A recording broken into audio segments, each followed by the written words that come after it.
বুদ্ধিমান গৃহিণীরা সবসময় নিজেদের সামর্থ্য অনুযায়ী সংসারের পরিস্থিতি মানিয়ে নিয়ে চলার চেষ্টা করে। রাধে রাধে বন্ধুরা, কেমন আছো তোমরা সবাই? আশা করি ভীষণ ভালো আছো। আমরাও কিন্তু খুব ভালো আছি। আজকে হচ্ছে বুধবার, তোমাদের সাথে নিয়ে আজকে ব্লগটা শুরু করছি। সাথে থাকো, আজকের ব্লগটা তোমাদের খুব ভালো লাগবে। ঘুম থেকে উঠে ঘরের জানলা পর্দাগুলো সব খুলে দিচ্ছি। তো যাই হোক, এদিকে আবার হচ্ছে উপরে আমি দরজার সাথে ওই ছোট ছোট বাটারফ্লাইগুলো লাগিয়েছিলাম, ওগুলো আবার মাঝে মধ্যে পর্দার সাথে লেগে ছুটে যায়, আঠায় লেগে থাকে, তারপর অনেক সময় ছুটে যায়, তো সেটা আবার ঠিক করে দিলাম। তো আজকে সবাই ঘুম থেকে উঠে পড়েছি, বাবানও উঠে পড়েছে, আমি বাবানের বাবা তিনজনই একসাথেই উঠে পড়েছি আজকে সকাল সকাল। উঠে বাবা ছেলে চলে গেছে ছাদে, কারণ ওদের প্রতিদিনের অভ্যাস। বাবানের বাবা তো প্রতিদিন ছাদে একটু ব্যায়াম করে। তো বাবানের বাবা এখন ওর বাবাকে দেখে শুরু করে দিয়েছে, সকালবেলা উঠেই ছাদে গিয়ে দৌড়াবে। ওটা ওর প্রতিদিনের রুটিন হয়ে গেছে এখন। প্রথমে ছাদে গিয়ে দৌড়ানো শুরু করবে, দৌড়ে এসে তারপরে এসে খাওয়া দাওয়া করবে, তারপর ব্রাশ করে ফ্রেশ হয়ে খাওয়া দাওয়া শুরু করবে। তো যাই হোক, এখানে বাবানের বইগুলো গুছিয়ে নিচ্ছি, এত বইগুলো অগোছালো থাকে। প্রথমে তো এই যে নিচে একটা স্টাডি টেবিল ছিল, বাবানের ছোটোবেলায় কেনা হয়েছিল, তো সেটা তো পড়াশুনো বাবান করেই না, বিছানায় বেশি করে, স্টাডি টেবিলের প্রয়োজন পড়ে না ওর। তো সেই কারণে ওর মধ্যেই বই রেখেছিলাম এতদিন। এতগুলো বই খাতা হয়ে গেছে, এই যে স্টাডি টেবিলটা দেখো, টেবিলের নিচে আপাতত ঢুকিয়ে দিয়েছি। এত বই খাতা হয়ে গেছে, তো সেই কারণে জায়গায় হয় না, তো ভাবলাম কি এবার টেবিলের উপরে সব বই খাতাগুলো রাখবো। আর বিছানায় তো একটা ল্যাপটপ থাকে, আরেকটা ল্যাপটপ আছে, যেহেতু আমাদের দুটো ল্যাপটপ, তো সেই কারণে এই ল্যাপটপটা বেশি প্রয়োজন পড়ে না আমাদের। তো সবসময় এটা ঢাকায় থাকে, যেটা কাজ করে সেটা বিছানায় রাখে সবসময়। বাবানের বাবা বারবার সরাতে হবে, করতে হবে, চার্জে বসাতে হবে, সেই কারণে সবসময় বিছানায় রেখে দেয়। আর আমি যদি সরিয়ে গুছিয়েও রাখি, তখন আবার হচ্ছে বলে, গোছাতে বারণ করে আমাকে, যে বলে যে বিছানায় রাখো, বারবার ওর নিজেরও ভালো লাগে না সরানোরা করতে, তো সেই কারণে বিছানায় রাখতে বলে। তো আমি সেটাই করি। তো এতদিন কি করছি, যেহেতু ছোটো জায়গায় বইগুলো রাখতাম তো অসুবিধা হতো, কারণ ওইটুকু জায়গায় গোছাতে, তো সেই কারণে আমি এখন ভেবেছি হচ্ছে এই টেবিলের উপরেই সব বইগুলো রাখবো। সেই কারণে সব বইগুলো গুছিয়ে নিচ্ছি, এখানে আলাদা করে রাখছি সব স্কুলের খাতা, বাড়িতে পড়ার খাতাগুলো, বইগুলো, খাতা সব আলাদা আলাদা করে সুন্দর করে গুছিয়ে রাখবো। এগুলো বাবানকে দেখিয়ে দেওয়ার পর ও যেভাবে রেখেছি এরপর থেকে সেভাবেই গুছিয়ে রাখবে। আর এখানে জায়গাটা যেহেতু অনেকটা আছে, এখন আর কোনো সমস্যা হবে না বইগুলো রাখা নিয়ে, গোছানো নিয়ে। কারণ অনেক কিছু থাকে না, জেরক্সের কিছু পেপারগুলো থাকে, কারণ বাবানের পাপা কোশ্চিনগুলো করে দেয় ওকে, স্কুল থেকে যে কোশ্চিনগুলো দেয় সেগুলো ল্যাপটপে হচ্ছে টাইপ করে, তারপর ওগুলো হচ্ছে প্রিন্ট আউট বের করে নিয়ে আসে। তো ওগুলো দিয়ে বাবান বেশিরভাগ পড়াশুনো করে, মানে স্কুলের যে পড়ায় খাতাতে, তো সেগুলো তো আবার বাড়িতে হচ্ছে পরীক্ষায় ওগুলোই তো দিবে।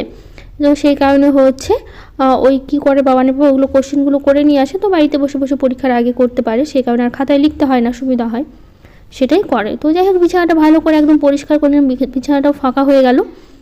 আর এদিকে টেবিলটাও গোছানোর জন্য, টেবিলটাও বেশ দেখতে ভালো লাগছে।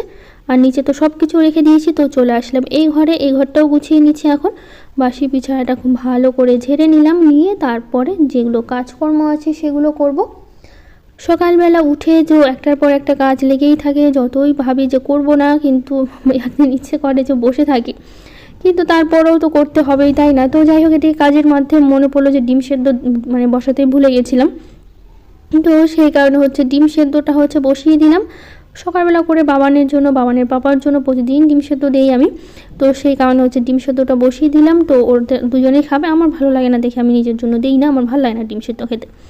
তো এদিকে তো বাবার রেগে যায়, প্রতিদিন আমার পিছন ঘরে ডিম সেদ্ধ ওখান থেকে খাওয়াবে। আর বলছে আমি যদি নিজে খেতে চাইতাম তাহলে তো আমি নিজেই ডিম সেদ্ধ বসাতাম নিজের জন্য, 3টে করে ডিম সেদ্ধ তো করতেই পারি, কিন্তু কে শোনে কার কথা, প্রতিদিন ডিম সেদ্ধ নিয়েও পিছন ঘুরোচ্ছে, একটু হলেও খেতেই হবে, এরকম প্রতিদিন করবে। তো যাই হোক, এদিকে আমি এখন সবটা বাড়িঘর গোছানো হয়ে গেছে, শুধুমাত্র ঝাড় দেওয়াটা বাকি। এখন প্রত্যেকটা ঘর আমি ঝাড় দেবো, উঠান ঝাড় দিয়ে তারপরে হচ্ছে বাকি কাজকর্মগুলো করব। অনেক কাজকর্ম বাকি আছে আজকে। বিকেলবেলায় কিছু গাছ লাগাবো, কিছু লঙ্কার গাছ না, এর আগে আমি লঙ্কার গাছ হয়েছিল, হয়তো শুকনো লঙ্কাগুলো মানে যেগুলো শুকিয়ে দিয়ে একটা হয়তো লঙ্কা পড়ে না, সুন্দর অনেকগুলো গাছ হয়েছে লঙ্কার, নতুন একা একাই গাছগুলো হয়েছে। তো তারপরে তো আমি এর আগে ছোটো ছোটো লঙ্কার গাছ লাগিয়েছিলাম, সেগুলো হয়েছে, তো ভাবলাম কি ওই লঙ্কার গাছগুলো আমি হচ্ছে লাগিয়ে দেবো। কিন্তু এখন তো সকালবেলা সময় হবে না, তো আর কিছু পর রৌদ্র উঠে যাবে, তো বিকেলবেলা গাছ লাগালে ভালো হয়, তো সেই কারণে বিকেলবেলায় সব গাছগুলো লাগাবো। আপাতত এখন কোনো গাছ লাগাবো না, বিকেলবেলা অনেকগুলো লঙ্কার গাছ আর 2-1টা ফুলের গাছ লাগাবো। তো যাই হোক, এই যে প্রতিদিন বাবানকে এগুলো খেতে দেওয়া হয়, তো সেগুলো আজকেও আমি করে নিচ্ছি। এখানে আছে বাদাম আছে 2-3 রকমের, কিশমিশ, কাজু আর হচ্ছে কাঠবাদাম আর হচ্ছে আখরোট আর 2টো করে খেজুর। তো এটা প্রতিদিন, আর ছোলা কয়েকটা। তো এটা বাবানকে প্রতিদিন সকালবেলা এখন দিচ্ছি। আর একটা করে ডিম সেদ্ধ। তো বাবানের ডিমটা ছেড়ে নিচ্ছি। বাবানের বাবার ডিমটা এখনও ছেলা হয়নি, গরম জলের মধ্যেই আছে। গরম গরম ডিম সেদ্ধ খেতে বেশি ভালো লাগে, যেহেতু বাবানের পাপা এখনও একটু পরে খাবে, তো সেই কারণে। তো এটা হচ্ছে সকালবেলা বাবানকে দিয়ে দিচ্ছি, বাবান খেয়ে নেবে। তো বাবানকে দিয়ে চলে আসলাম এখন আবার হচ্ছে রান্নাঘর, উঠান ঝাড় দিতে। রান্নাঘর থেকে বেরিয়ে চলে আসলাম এখানে উঠান ঝাড় দিতে। তো যাই হোক, এদিকে উঠানটা ঝাড় দিয়ে তারপরে স্নান করব, স্নান করে তারপরে করব হচ্ছে পুজো। এদিকে সবটা ঝাড় দিয়ে চলে আসলাম, একবারে স্নান করে চলে এসেছি ঠাকুর ঘরে। তো স্নান করার সময় কয়েকটা জামা কাপড় কেচেছিলাম, তো সেই জামা কাপড়গুলো বাবানের বাবাকে বললাম, বাবানের বাবা ছাদে মেলে দিয়ে এসছে। আমি আর আজকে ছাদে উঠিনি, বেশি ছিল না, কয়েকটাই ছিল। তো আমি বললাম তুমি গিয়ে মেলে দিয়ে এসো। তো বাবানের বাবাই মেলে দিয়ে আসলো। তো বেশি থাকলে আমি যেতাম, বাবানের বাবা অতগুলো মেলতে পারবে না, মানে বেশি হলে তখন আমার রেগে যাবে। অল্পও ছিল, তো সেই কারণে বললাম তুমি মেলে দিয়ে আসো। তো সেই কারণে বাবানের বাবাই ছাদে জামা কাপড়গুলো মেলে দিয়ে আসে। তো এইদিকে আমার পুজো হয়ে গেছে, চলে আসলাম এই যে তুলসী গাছে। তো বাবানের বাবা জামা কাপড়গুলো মেলে 2-1টা গাছ লাগাচ্ছে সকালবেলা উঠেই। এদিকে কতগুলো ভেন্ডি গাছের বীজ লাগিয়েছিল আমাদের। তো প্রথমে হচ্ছিল না দেখে আবারও নতুন করে বীজ দিয়েছিল। তো মানে নতুন করে বীজগুলো ফেলেছিল, তখন কী হয়েছে বলতো, আগেরগুলোও হয়েছে পরেরগুলোও হয়েছে, এরকম হয়ে গেছে, মানে ডবল ডবল হয়ে গেছে। তো সেখানে 2-1টা সরিয়ে সরিয়ে এদিকে আবার লাগাচ্ছিল বাবানের বাবা ভেন্ডির গাছগুলো, যেহেতু ডবল ডবল হয়ে গেছে একই জায়গায়, সে কারণে। তো চলে আসলাম আবার রান্নাঘরে, সব কাজ শেষ আবার রান্নাঘরে চলে এসেছি। বাবানের বাবা এখন আমার ডিম হাতে নিয়ে আমার পেছন পেছন ঘুরছে, মানে আমাকে ডিম খাওয়াবে, সেই কারণে। তো আমি ওকে বারবার বলছি যে আমি খাবো না, কিন্তু কে শুনে কার কথা, হাতে ডিম নিয়ে ঘুরছে। বলছে একটু হলেও খেতে হবে। আমি বলছি আমি কাজ করছি, আমি এখন খাবো না, আমার ভালো লাগে না ডিম সেদ্ধ, কিন্তু ওর কথা একটু হলেও খেতেই হবে খেতেই হবে। তো সেই জন্য পিছন পিছন ঘুরছে। আমি বলছি আমি খাবো না, তবু কে শুনে কার কথা, একটু হলো তো আমাকে খেতেই হলো, প্রতিদিন একটু হলো আমাকে খাওয়াবে, খেয়ে তারপর নিজে খাবে। তো যাই হোক, এদিকে তারপরে ওইদিকে বাসনগুলো সব গুছিয়ে নিয়ে তারপরে এখন আমি হচ্ছে চালটা ধুয়ে নিচ্ছি। ভাত বসাবো এখন। আজকে রান্না করব মাছের ঝোল করব, আর করব একটু মানে সয়াবিনের বড়া করব, এগুলোই রান্না করব। তো মাছগুলো ফ্রিজ থেকে বাবানের পাপাই সকালবেলা বের করে রেখেছিল, বের করে এনে জলে ভিজিয়ে রেখেছিল। ডিপ ফ্রিজে রাখলে তো অনেক বরফ হয়ে যায়, সেই কারণে হচ্ছে বের করে জলের মধ্যে ভিজিয়ে রেখেছিল। সকালবেলা উঠে এগুলোই করেছে বাবানের পাপা। তো ভাতটা বসিয়ে দিলাম। তো এই যে মাছগুলো এখন হচ্ছে লবণ হলুদগুলো মেখে নিচ্ছি। মাছের মাথা ছিল, আমি আবার রেখে দিলাম, পরে অন্য সময় কিছু করা যাবে, সেই কারণে মাছের মাথা দিয়ে। তো এইদিকে আমি হচ্ছে কড়াইটা নিয়ে নিলাম, এখন হচ্ছে আমি তেল দিয়ে দিয়েছি, কড়াইটা গরম হোক, মাছটা ভাজবো। ততক্ষণে ভাবলাম আলুগুলো ছিলে নিয়ে তারপরে আলু দিয়ে মাছের ঝোল করব। তো সেই কারণে আলুটা ছিলে নিচ্ছি।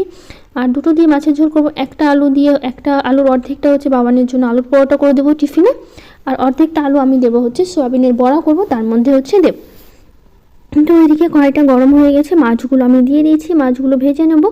আর পাশে তো ভাত বসিয়ে দিয়েছি, ভাত হতে এখনও অনেকটা সময় আছে, তো সময় লাগবে। তো এদিকে মাছগুলো দিয়ে, তো এদিকে মাছগুলো ভাজা হোক, ততক্ষণে আমি কিছু দিদিভাইদের কমেন্টগুলো পড়ে নিই। কণিকা দাস দিদিভাই বলেছে তোমার ভিডিওটা খুব ভালো লাগলো, বিশেষ করে তোমার রান্না খুব ভালো লাগলো দেখতে। আমার একটা কাকার মেয়ে আছে, পুরো তোমার মতো দেখতে গোবন। তো থ্যাংক ইউ দিদিভাই এত সুন্দর একটা কমেন্ট করার জন্য, অনেক অনেক ভালোবাসা তোমাকে। তো শ্রাবণী ফ্যামিলি ব্লগ থেকে দিদিভাই বলেছে আমি সবার প্রথম দেখলাম তোমার ভিডিও। থ্যাংক ইউ দিদিভাই, তোমাকে অনেক ভালোবাসা। বৃষ্টি দিদিভাই বলেছে সব কিছু মিলিয়ে খুব ভালো লাগলো দিদিভাই, থ্যাংক ইউ।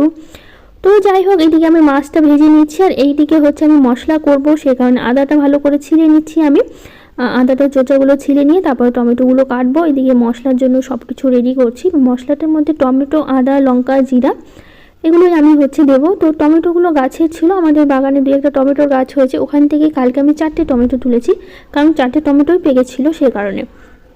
তো সেখান থেকে 2টো টমেটো দিলাম, আর 2টো টমেটো ফ্রিজে রেখে দিয়েছি, ওই 2টো কালকে রান্না করা যাবে। তো যাই হোক, এদিকে শুকনো লঙ্কাগুলো ছিল না, নতুন করে বাবানের পাপা এনেছে, তো আমি আজকে কৌটাতে ঢুকালাম না, উপরে রেখেছি, পরে সময় পেলাম কৌটাতে ঢুকিয়ে নেবো। তো যাই হোক, এদিকে মশলা সবটা রেডি করে নিচ্ছি, এখন হচ্ছে একটু পেস্ট করে নেব। আর এদিকে তো মাছগুলো প্রায় ভাজা হয়ে গেছে, মাছগুলো আমি আবার তুলতে হবে, মশলাটা করে তারপরে হচ্ছে মাছগুলো আমি তুলে নেব। তো এদিকে মশলাটা হয়ে গেছে, দেখো মাছগুলো ভাজা হয়ে গেছে। তো মাছগুলো তুলে নিচ্ছি। এই তেলের মধ্যে আমি এখন হচ্ছে ফোড়ন দিয়ে আলুগুলো দিয়ে দেবো। আর আজকে রান্নাটা খুব তাড়াতাড়ি হয়ে গেছিলো, খুব একটা সময় লাগেনি, শুধু মাছের ঝোল আর বড়া করেছি, তো সেইগুলো করতে খুব একটা সময় লাগেনি। তো এদিকে আমি হচ্ছে জিরে ফোড়ন দিয়ে তারপরে দিলাম আলুগুলো দিয়ে খুব ভালো করে এখন লবণ হলুদ দিয়ে ভালো করে একটু ভাজা ভাজা করব। তো ভেবেছিলাম একটু লবণ হলুদ দেবো, পরে আর লবণ হলুদ আমি দিইনি, কারণ হচ্ছে তেলটা না এমনিতে মাছের ভাজার জন্য না তেলটা অনেকটা কালো হয়ে গেছিলো, তো সেই জন্য আজকে লবণ হলুদ দিয়ে ভাজিনি, এমনি ভেজে নিয়েছি। তো এদিকে হচ্ছে আমি পেঁয়াজ কুচি করে নিয়েছি, আমি হচ্ছে সয়াবিনের বড়া করব। এর মধ্যে সয়াবিনের বড়ার মধ্যে সয়াবিন একটু মানে ভালো করে সিদ্ধ করে নিয়ে আমি তারপরে হচ্ছে মিক্সিতে একটু পেস্ট করে নিয়েছি। ওর মধ্যে আমি দিয়েছি পেঁয়াজ, তারপর একটু হালকা এগুলো মানে মশলা করেছিলাম, তো জাস্ট একটু অল্প একটুখানি মশলা দিয়ে দিয়েছি। মাছের ঝোলে যে মশলাটা করেছি একটু মশলা দিয়েছি, তারপর হচ্ছে লঙ্কা কুচি, তারপর হচ্ছে একটু রসুন কুচি, আলু সেদ্ধ, বেসন, চালের গুঁড়ো সব কিছু দিয়ে ভালো করে আমি মানে মেখে নেব। তো এইদিকে মশলাটা কষানো হোক, চলো এইদিকে আমি সোয়াবিনের জন্য সবটা রেডি করে নিই। তো এইদিকে মশলাটা দেখো কষানো হয়ে গেছে। এখন এর মধ্যে পাশে আমি একটু গরম জল বসিয়ে দিয়েছিলাম, কারণ ভাত হতে অনেকটা সময় লেগেছে, বেশি গরম জলটা হতে পারেনি, হালকা একটু গরম হয়েছে, তার জন্য ঝোলটা ফুটতে একটু সময় লাগছিল, নইলে হচ্ছে সঙ্গে সঙ্গে ফুটে উঠতো, কারণ বেশি সময় ছিল না। তো সেই কারণে জলটা গরম হতে পারেনি। তো মাছের ঝোলটা বসিয়ে এর মধ্যে দিয়ে দিলাম হচ্ছে পেঁয়াজ কুচি, এর মধ্যে দিচ্ছি এখন হলুদ, তারপরে দেবো হচ্ছে লবণ, একটা করে নিয়ে আসি আর আমি দিচ্ছি। তো একটু চালের আটা দেবো আর বেসন দেবো, আর হচ্ছে আমাদের বাগানে বেশ সুন্দর ধনিয়া পাতার 2-1টা গাছ হয়েছে, মানে আগেই বলেছিলাম সেখান থেকে না 2-1টা গাছ এখন বেরিয়েছে, তো সেখান থেকে আবার কিছুটা ধনিয়া পাতা আমি নিয়ে এসেছি। ধনিয়া পাতা দিলে খেতে বেশ ভাল লাগবে। তো যাই হোক আলু সেদ্ধটা এখন এর মধ্যে দিইনি, আর রসুন কুচিটা বাকি আছে। আলু সেদ্ধটা ভাতের মধ্যে দিয়েছি, তো ভাত থেকে এখনও বের করা হয়নি, ভাতের হাইট ওপর করা হয়েছে, পরে আমি একবারে আলু সেদ্ধ দিয়ে পরে আরেকবার মিক্স করে নেব। আর রসুনগুলো ছিলা হয়নি, রসুন কুচিটাও আমি দেবো, রসুন কুচিটা দিলে গন্ধটা বেশ ভালো আসে সেই কারণে। তো এইদিকে মাছের ঝোলটা দেখো আমার একদমই ফুটে এসছে, এর মধ্যে মাছগুলো দিলাম, এখন আরও কিছুক্ষণ ঝোলটা জাল করে নেব। তো চলো ততক্ষণে হচ্ছে আমি আটাটা মেখে নিই রুটির জন্য। সকালবেলা করে তো প্রতিদিন আমি রুটি খাই, তো সেই কারণে এখন হচ্ছে আমি আটাটা মেখে নেব। আটাটা মেখে নিচ্ছি এখানে সকালের জন্য, রাতের জন্য, আর বাবানও রাত্রেবেলা করে রুটি দিচ্ছি দুধের সাথে, আর হচ্ছে বাবানের টিফিনও রুটি মানে আটার হচ্ছে মানে পরোটা করে দেবো, আলুর পরোটা। তো সেই জন্য একবারেই হচ্ছে আটাটা মেখে নিয়েছি, বারবার করে আমি মাখি না। তো যাই হোক এইদিকে আমি সবটা হচ্ছে করে নেওয়ার পর এদিকে আমার সয়াবিনের বড়াগুলোও হয়ে গেছে, মানে সবটা হচ্ছে আমি ভাজিনি, কারণ হচ্ছে অতটা লাগেনি, এখন গরম গরম বড়া খেতে বেশি ভালো লাগবে, যখন খাওয়া হবে তখন গরম গরম ভেজে নেবো। দুপুরবেলা যেহেতু আমি ভাত খাবো তখন দুপুরবেলা ভেজে নেবো, বাকিটা ফ্রিজে রেখেছি। তো বাবানের এই ক্রাফটে আবার এই দিয়েছে, এই পেপারগুলো কেটে কেটে এরকম ফুলের মতো ডিজাইন বানাতে হবে, তো সেটাই বাবানের বাবা বানিয়ে দিল, যেহেতু হচ্ছে এটা দিয়েছি ক্রাফটে আজকে বানিয়ে নিয়ে যেতে হবে স্কুলে। কালারিং পেপারগুলো বাবানের বাবা নিয়ে এসেছিলো কিনে, তো যাই হোক ওটা নিয়ে আসলো, তারপরে বাবানের বাবা বানিয়ে দিয়েছে, ব্যাগে ঢুকিয়ে দেবো। জাস্ট কিছু না, ভাঁজ করে যেরকমভাবে বলেছে সেরকমভাবে কাটিং করে নিলেই হবে, প্রথমে কলম দিয়ে দাগিয়ে তারপরে। তো এইদিকে বাবানের টিফিন, বই, ব্যাগ সবটা রেডি করে দিয়েছি। বাবান গেছে স্নান করতে, স্নান করে আসলে ওকে ভাত দিয়ে দেবো আমি। তো উপরে খাতাগুলো রাখছি আর নিচে বইগুলো রাখছি, আমি নিচেই খাতাগুলো রেখে দিয়েছিলাম। তো সবটা গুছিয়ে দিয়েছি আমি, গুছিয়ে দিয়ে তারপরে হচ্ছে ওরা চলে গেল স্কুলে, খাওয়া দাওয়া, সারাটা দিন আমি শুয়ে বসে খাটালাম। তারপরে এখন বিকেলবেলা থেকে তোমাদের সাথে আমি ব্লগটা হচ্ছে আমি শুরু করছি।